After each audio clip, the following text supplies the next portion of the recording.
Is it possible to get pregnant by swallowing semen? No. But imagine you're a teenage girl who performs oral sex on a guy, and her boyfriend gets jealous and stabs you both in the stomach. And you didn't eat properly for the last few days because you want to get skinny because of unreasonable standards set by the fashion industry. Well, then this actually might be possible. At least possible enough to get published in the British Journal of Obstetrics and Gynecology. OC was a 16-year-old girl who lived with her lame-ass boyfriend on the third floor of a small Brooklyn apartment. Her boyfriend was a hentai addict who considered Discord moderation a real job. OC decided to cheat on her boyfriend with her Pilates instructor. I mean, no wonder, right?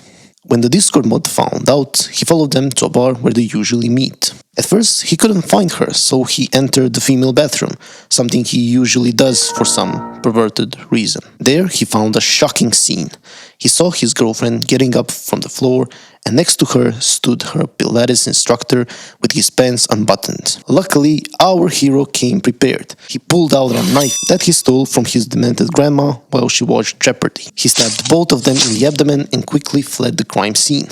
After a few moments, someone called the ambulance, and OC found herself in the OR. The surgeons opened her abdomen and found a stab wound in her stomach, 28 stab wounds, which they stitched up, and no spillage of stomach fluid was found in her peritoneal cavity. A few days later, she was discharged from the hospital, and after a few months, she returned with new complaints of abdominal cramps and nausea. The doctors first suspected that something was wrong with her stomach. Maybe the wound didn't heal properly, or maybe there was an abundance of scar tissue around her previous wound. Doctors then decided to do an abdominal ultrasound, which revealed that OC was 5 months pregnant. You would thought she had sex, right? Well, not really. After a thorough examination, it was revealed that OC couldn't get pregnant from penetrative sex since her vaginal canal was aplastic, meaning completely undeveloped, and because of this, OC decided to at least experiment with oral sex. So how could she get pregnant in the first place then? Let me explain. In order for fertilization to occur, sperm cells must embark on a treacherous journey through the harsh and unforgiving climate of a place that many men can only dream of. Then, from the dark... After ejaculation, sperm cells first travel through the vaginal canal, which is acidic and hostile to both the harmful bacteria of the outside world, but also the sperm. Luckily, evolution gave our soldiers a special liquid coat that is alkaline and cancels the acidity of the vagina, allowing our tiny heroes to survive this pilgrimage. Sperm cells travel through the cervix and the uterus, and despite the casualties, they finally reach the egg in the fallopian tube. Only a handful of them are left. They simply don't have the time to mourn their fallen brothers because of the ecstasy that fills them as they reach the summit. And then they learn the horrible truth. Only one of them is allowed to penetrate the egg's mighty walls.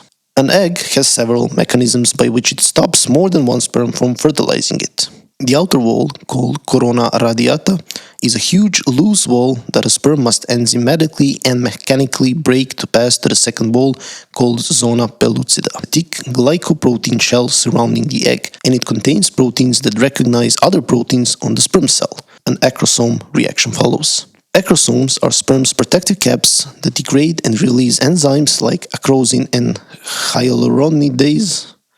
Hyaluronidase.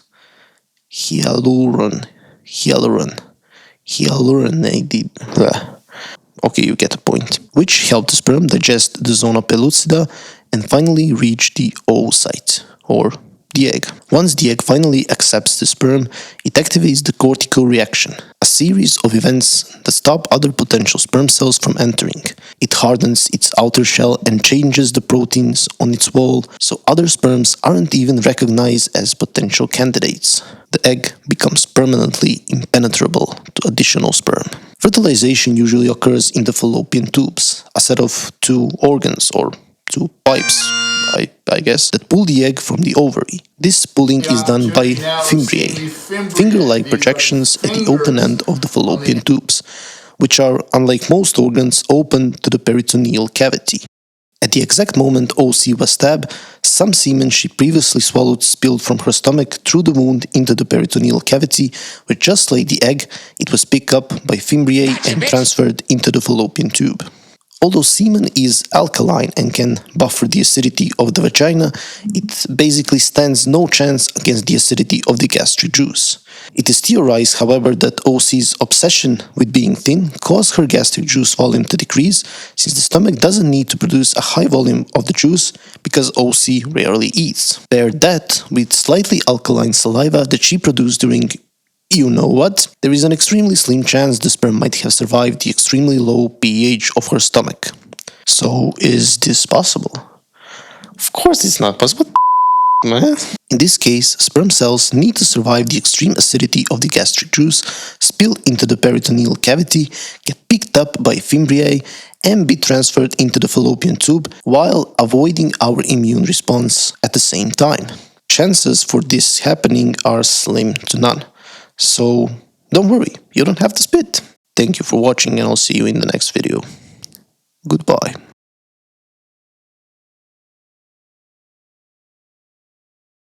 Hyaluronidase. Hyaluronidase.